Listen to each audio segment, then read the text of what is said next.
With the recent step up in rhetoric and subsequent action between the US and China, base metals have taken fright. John Meyer joins us now from SP Angel. John, welcome. What's been happening in your mind at the moment? Because clearly this relationship appears to be breaking down between the US and China, and its effects on the markets appears to be fairly severe. Is this just a small downturn or retracement, or is there something more severe happening? Well, the funds are looking at this and saying, oh dear, the risk element is increasing.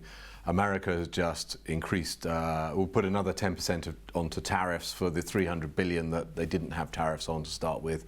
And so the rhetoric is ramping up to some degree. The US has accused China of being a currency manipulator, and so they're going to take that to the IMF, and that there are ramifications from that, and I'm not sure what those are exactly. And there's other stuff going on in the background. You've got the Eurozone slowing down, or there are some green shoots, but actually it's just really slowing down. Brexit, a hard Brexit would clearly impact the Eurozone, not just the UK. People are worried about that. And at the same time, you've got a bit of a war going on between Japan and Korea. So the Koreans are boycotting buying Japanese goods, which is another problem. So there's lots of stuff going on in the world. The US is slowing down a little bit. They've cut rates by 25 basis points. We're likely to see the Eurozone cut rates further. People are talking about the Bank of England potentially cutting rates as well, even going into maybe negative rate territory, depending on what happens. So there's lots of different issues, and these appear to be raising the risk for funds. Total corporate junk bond negative yielding debt has gone from 14 billion to 15 billion. That's a big number. So there's lots of these little issues. And remember, we're in August. Liquidity is generally lower in August, and things tend to swing around a bit more anyway. You've been in the markets, if you don't mind my saying, a fair while. Have you seen this sort of thing before? Well, we always seem to end up in a cycle for maybe different reasons every time. The last one was the explosion or the blowing up of the subprime debt markets. I've got to say these high-yielding junk bond ETFs look a little bit similar to that, although they look like a better place to invest money compared to a lot of other things, but surely they will be another cycle at some point. Yes, we went through the Asian crisis as well. So it seems that we get hit by a crisis every 10 years, maybe some people would say 7 or 8 years. I think we're certainly heading into something. I don't think we're going to get an explosion of another Lehman Brothers collapse, but we may see a number of smaller businesses go under, shall we say. What happens in a stressed environment is companies that are on the edge tend to tip over it and go down, and as an investor you don't want to be in any of those things. A lot of money has already flowed out of small caps.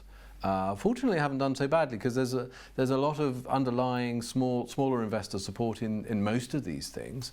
Of course, a lot of your clients are in that space. I want to get onto that in just a minute, but bearing in mind we're here really to talk about the commodities and most specifically the mining space. I want to take a look first of all at the chart of copper, and this is now, I think these are 2-year lows for the price of copper.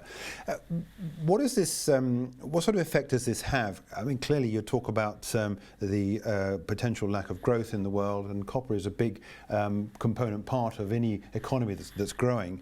The fact we've seen this break down to 2-year lows, does this ring alarm bells for you in the mining sector? And if so, what sort of effect does this have on some of the companies you're dealing with? Copper follows the global economy. And when the global economy is slowing down, the copper price tends to fall as well. Now, a lot of this is driven by speculators who are saying, well, we don't want to have positive bets on copper, we'll go short. So there's a certain amount of that. At the same time, I also suspect there's a bit of manipulation from the Chinese authorities because they like commodity prices to be lower.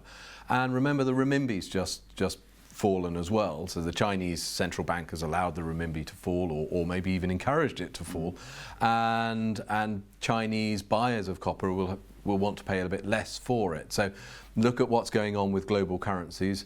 The US dollar also, although the US dollar pulled back a bit, it now looks stronger compared to the renminbi, and when the dollar rises, metals prices tend to pull back a little bit. Now, okay, the US economy is doing proportionately better, I would say, in growth terms. But even the American policymakers are worried about the US economy, hence the quarter-point rate cut that we saw on Monday.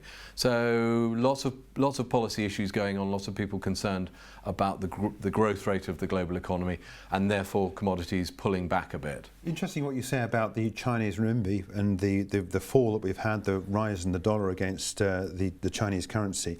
When you have a weak currency, when you're importing commodities, copper, of course, is a commodity which is priced in dollars. Does that not push the prices up in China? I mean, that will have ramifications for the Chinese economy as well as the fact that it's slowing. Exactly. So the price goes up in China. Chinese buyers then say, oh, we don't like that price, because they're used to they just look at it in renminbi terms, and so they hold back, and then the price tends to fall because they are the biggest buyers of copper around the world on your average daily basis. So there is a lot of that, and of course there's a huge amount of manufacturing in China these days, so they are the biggest consumers, they are the biggest smelters and converters of copper as well. China also owns a lot of mines around the world, not just copper but lithium and other metals. What does this do in terms of their approach to the mining and the metals markets?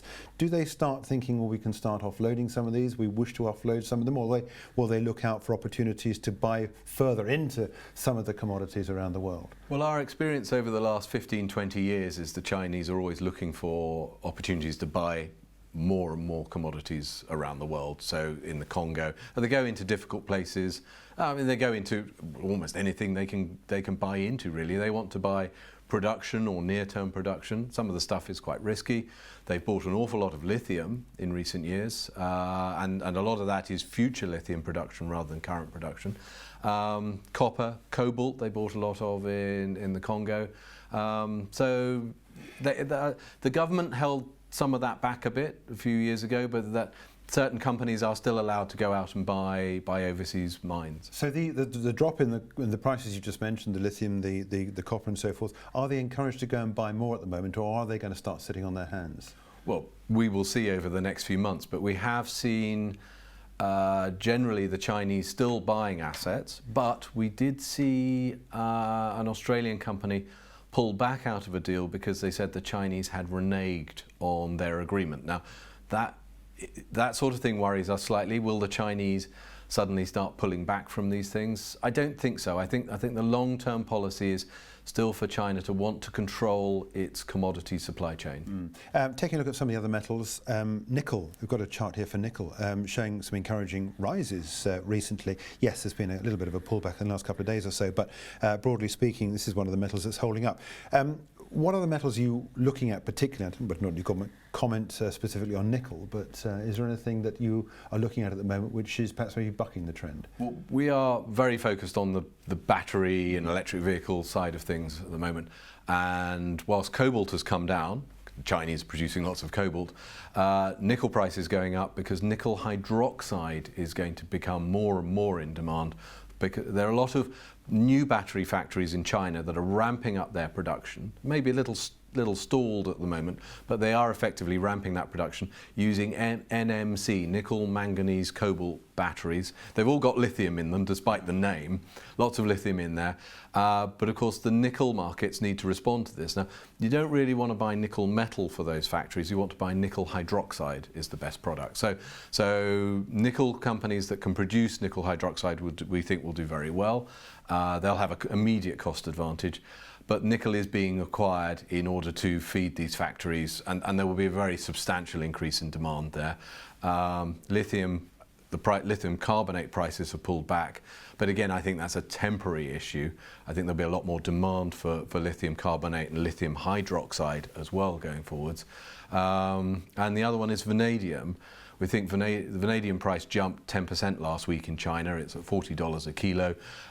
We think that there'll be a fairly big increase in vanadium demand again, not just from vanadium redox batteries, which we think will become increasingly popular for grid storage, but also vanadium for hardening steel, because the Chinese brought in these new regulations for vanadium content in steel. They've been very slow to enforce that regulation, but we think they will continue to enforce that and accelerate the enforcement of vanadium for their rebar, because the problem is soft rebar and soft steel is not good for construction in earthquake zones.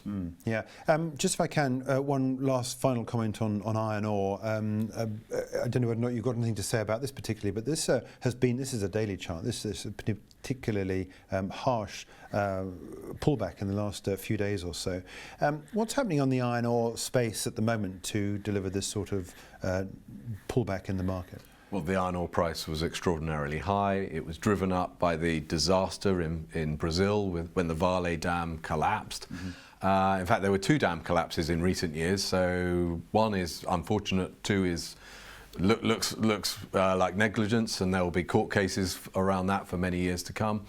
So the iron ore price was driven higher and higher. Of course, the outlook is a little bit more wobbly. Traders probably haven't got quite so much cash, especially with seeing the renminbi falling, and prices needed to correct. So this is a badly needed correction in the market.